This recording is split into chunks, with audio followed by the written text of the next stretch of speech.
हिंगोली लोकसभेचे खासदार नागेश पाटील आष्टीकर ठाकरे शिवसेनेतून शिंदे शिवसेनेत गेल्यानंतर उद्धव ठाकरे यांचा आज हिंगोलीमध्ये दौरा होतोय। हिंगोलीमध्ये कार्यकर्ते जे आहेत ते मोठ्या जल्लोषात उद्धव ठाकरे यांचं स्वागत करणार आहेत। मी आता अकोला बायपास परिसरामध्ये आहे। आपण जर बघितलं तर अकोला बायपास परिसरामध्ये जे आहेत ते या ठिकाणी क्रेनला हार घातलेला आहे। क्रेनच्या हाराच्या सहाय्यानं काही कार्यकर्ते पदाधिकारी जे आहेत ते उद्धव ठाकरे यांचं अकोला बायपास परिसरामध्ये स्वागत करणार आहेत। आपल्यासोबत काही शिवसैनिक आहेत।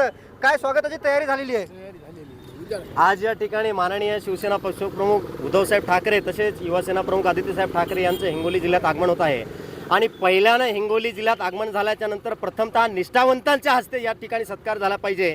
आणि निष्ठावंत शिवसैनिक सगळे आज हिंगोली जिल्ह्यात आमचे या ठिकाणी जमलेत आणि त्यांचं मोठ्या स्वरूपानं पवित्र अशा तुळशीच्या पानानं तुळशीच्या हारानं त्या ठिकाणी आमचं पवित्र व्यक्तीचं पवित्र हारानं स्वागत करणार आहोत। यासाठी आम्ही सगळेजण या ठिकाणी जमलो आहोत। किती कुंडलचा हार आहे? किरणच्या सहाय्यानं हार घालता? जवळपास आम्ही 2.5 क्विंटलची तयारी सगळी केलेली आहे। हार फूल सगळे या ठिकाणी तयारी केलेली आहे।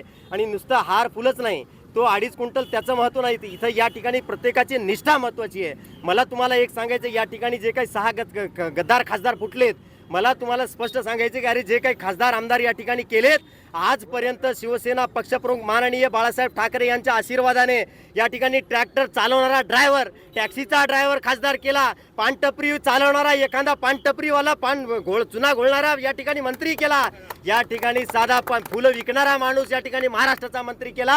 ही किमया फक्त वंदनीय बाळासाहेब ठाकरे यांची आहे। आणि ती निष्ठा या ठिकाणी मला तुम्हाला सांगायचं आज हिंगोली जिल्ह्यात दिसेलच, परंतु मला स्पष्ट सांगायचं सगळ्यांना की जर येणाऱ्या काळात असे जर गद्दार लोक जर काहीतरी डील करून जर फुटत असतील तर उद्या पाकिस्ताननं जर एखादी यांना सुपारी जर दिली, मी म्हणतोय देशाबद्दल सुद्धा गद्दारी करतील। सभागृहात जाऊन देशाबद्दल गद्दारी करून एखादा जर याचा मंत्री झाला तर देशाची गद्दारी सुद्धा करायला मागे पुढे पाहणार नाही। म्हणून येणाऱ्या काळात जर यांना खरंच इमानदारीने जर फुटायचं असेल तर राजीनामा द्या आधी, आणि नंतर तिथं सभागृहात जाऊन निवडून या आणि नंतर जाऊन बसा, मग आम्ही समजू खऱ्या अर्थानं तुम्ही खासदार आहेत म्हणून। उद्धव ठाकरे यांच्या दौऱ्यानं कुठेतरी हिंगोली जी आहे ती भगीमय झाल्याचं दिसतंय। अरे शिवसेना या आधीच हिंगोली भगीमय होती, उद्धव साहेबाच्या आल्यानंतर दुप्पट भगीमय होणार आहे। अरे 6 खासदार गेले, मग काय झालं? 6च्या बदल्यात दुप्पट 12 खासदार। हिंगोली जिल्हा निष्ठावंत शिवसैनिकांचा जिल्हा आहे, बाळासाहेबांच्या विचाराचा जिल्हा आहे। उद्धव ठाकरे यांचे हात बळकट करण्यासाठी, मजबूत काम करण्यासाठी शिवसैनिक झटलाय।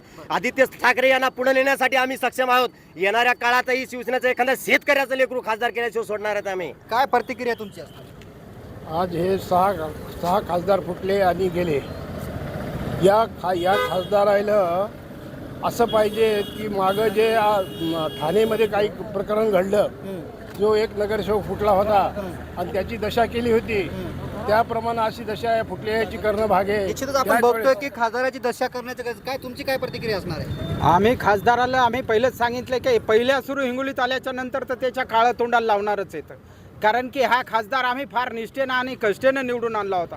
त्यांनी आमचे मतं विकलेले आहेत। अशा विकारू खासदाराला 100 कोटी रुपये याने घेतले आणि आमच्या सर्व गोरगरिबाचे मतं त्यांनी विकलेले आहेत। म्हणून अशा खासदाराला आम्ही चितपट केल्याशिवाय सोडणार नाही। निश्चितच आपण बघतोय की जे खासदार होते हिंगोली लोकसभेचे आहेत नागेश पाटील आष्टीकर, ते कुठेतरी शिंदे शिवसेनेत गेले आणि खासदार शिंदे शिवसेनेमध्ये गेल्यानंतर कुठेतरी शिवसैनिक जे आहेत ते हिंगोलीत आक्रमक झाल्याचं आपल्याला पाहायला मिळते।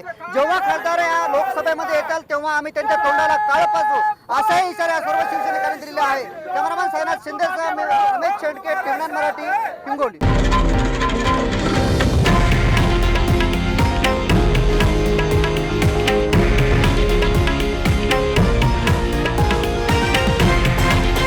हे आहे देशातील नंबर 1 न्यूज नेटवर्क आणि आपण पाहत आहात TV9 मराठी, एकमेव।